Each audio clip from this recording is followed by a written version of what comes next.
ازيكم عاملين ايه؟ يا رب تكونوا بخير. انا منى ودي قناتي مطبخ اتعلمي واعملي بايدك.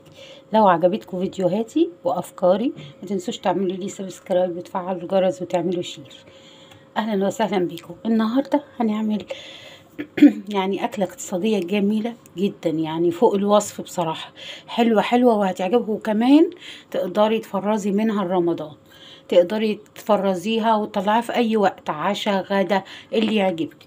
حلوه جدا وسهله وبسيطه ومفيده كمان. عندنا هنا ده نص كيلو بانيه، انا منضفاه جدا، نقعاه في الدقيق وملح وليمون وخل والكلام من ده، ومخليه زي الفل وشايله منه الدهون الزياده. عندنا هنا بصل وثوم وعودين شبت على عودين كزبره. عندنا هنا بابريكا وملح وكزبره وفلفل وشطه وفلفل اسود، معلقه بيكنج باودر، توابل الفراخ بتتباع عند العطار، وشويه نعناع. دول معلقه كبيره شعريه هتطحنيها وده كيس اللي هي البهارات، خلطه البهارات دي 11 بهار او 7 بهارات اللي يعجبك يعني. مش عايزه خالص ممكن تستكفي بالتوابل بتاعتنا دي وخلاص. تمام. وعندنا كمان كوبايه فول صويا، انا نقعاها في الميه الدافيه واصفيها وارجع لكم تاني. طيب ادي الفول الصويا انا صفيته، شايفين هي كوبايه واحده بس، ما تحطيش اكتر من كده يعني. لو انت عايزه اكتر تكتري، انت حره بقى يعني، حاجه ترجع لك، بس انا بحب احط كوبايه واحده. تمام. وادي كمان اللي هي الشعريه انا طحنتها اهو. تمام. هنيجي بقى نفرم دي في الكبه اهو. هنحط الايه البانيه اللي احنا منضفينه كويس جدا ومقطعاه عشان يعني يسهل الايه الفرن.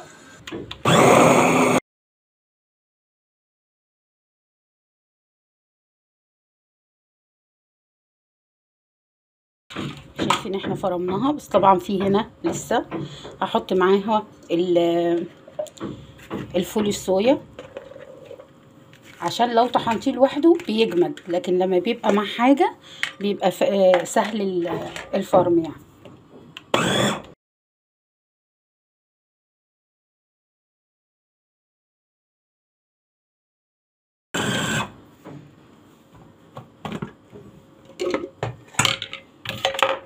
شايفين اتفرمت خالص اهي. طيب هناخدها هنفضيها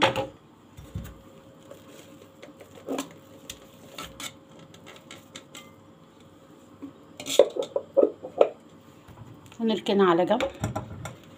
وهناخد البصله والثوم. ادي البصل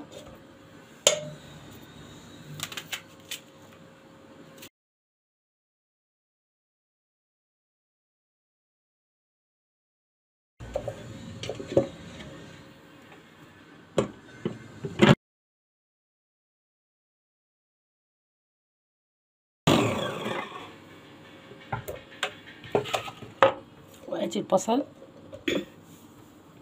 هنحط معاه بس شويه كده منها، عشان لو في حته مثلا في البصل لسه مش مفرومه تلف معاها تطحن اكتر. هنحط بقى دلوقتي كمان معاهم الشعريه دي والتوابل كلها، كل التوابل بتاعتنا اهي. تمام. وهنحط كمان الخضره، بس هنقطع الخضره ايه، نشيل العيدان ملهاش لازمه. تاخديش عيدان في الكفته، في الكفته تاخدي اوراق فقط لا غير. تمام.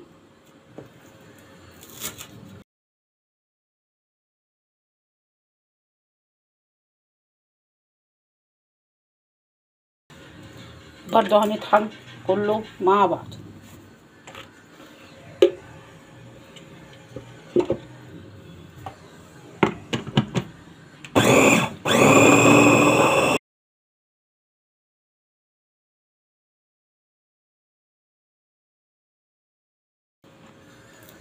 كده خلاص طحنا كله. هناخد كل حاجة بقى نحطها على الخليط اللي قبل كده.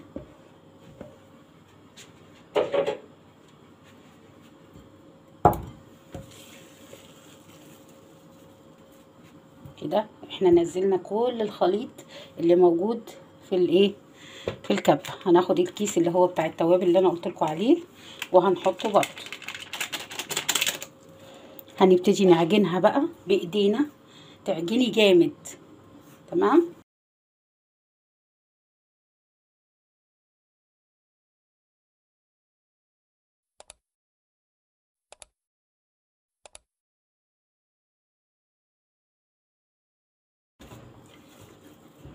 بس احنا كده تمام. هنسيبها في التلاجة لمدة ساعة متغطية عشان تتشمع وتشرب كل السوائل اللي ايه اللي فيها، ونرجع نصبحها مع بعض ونشوف هنعملها ازاي. بعد ما فات ساعة في الفريز في التلاجة، شايفين انا صبعتها. ممكن كور، ممكن دواير، ممكن صوابع، اللي انتي عايزاه. هتدهني ايدك معلقة شوية زيت كده صغيرين. تمام. انا بس سبت الحتة دي علشان ان انا اقدر اوريكم ازاي ان ايه نصبح. الاول هنعمل اللي هو الصابع اهو. تمام. وبتظبطي صابع، بعدين نعمل اللي هي الدايرة، كورة يعني اهو. وبتقومي دايسة عليها، تظبطيها بس كويس.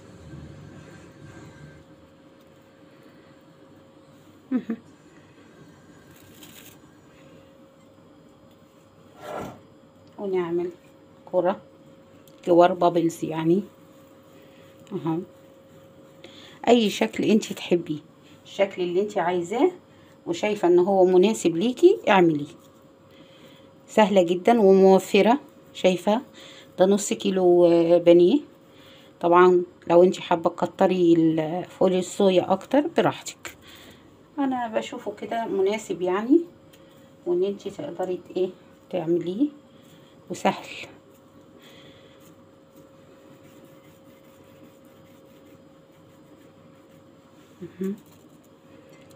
تحاولي ان يكون الشكل قريب من بعضه، يعني الحجم قريب من بعضه قدر الامكان.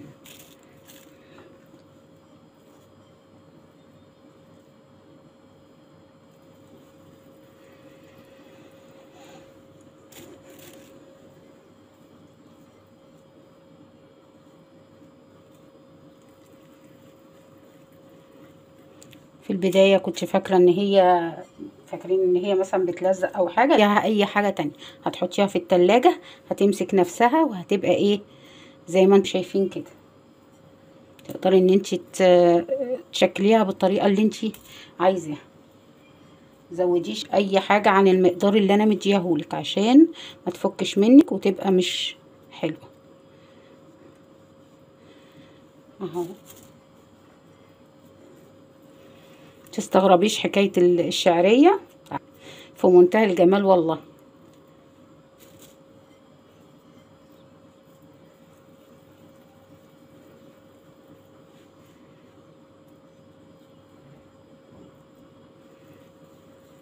برضو يكون الحجم مناسب عشان التسوية يعني.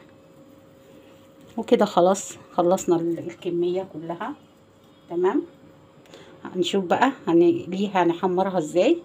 برضو سهلة جدا، مش هتحتاج لا فرن ولا اي حاجة، بالعكس من على البوتاجاز بره وهتبقى زي الفل. هرجع لكم تاني. عندنا هنا بيضة عليها فلفل اسود، وعندنا دقيق وبقسماط ناعم والكفتة بتاعتنا.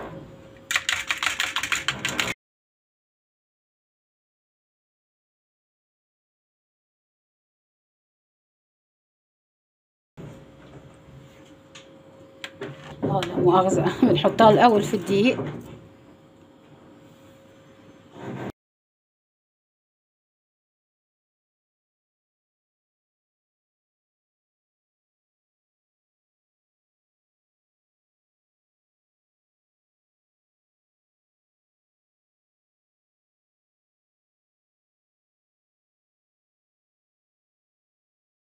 وبعدين في البقسماط.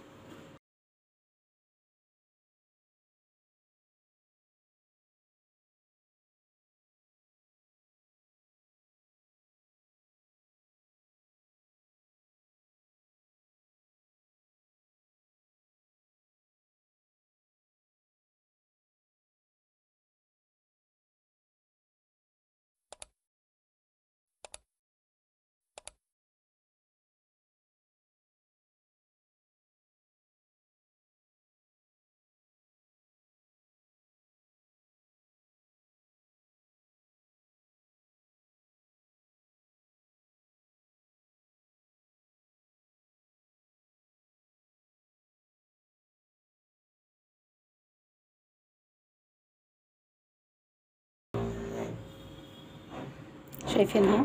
طيب خلص الكميه بقى وارجع لكم تاني. وكده انا خلصتهم خلاص.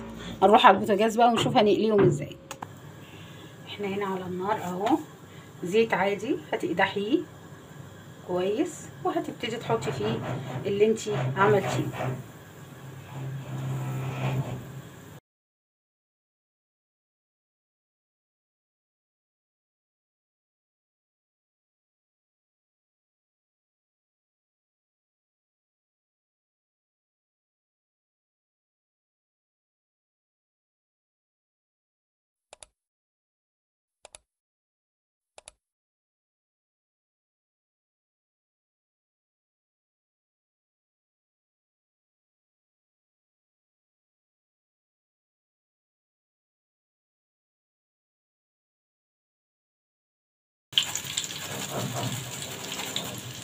شايفين؟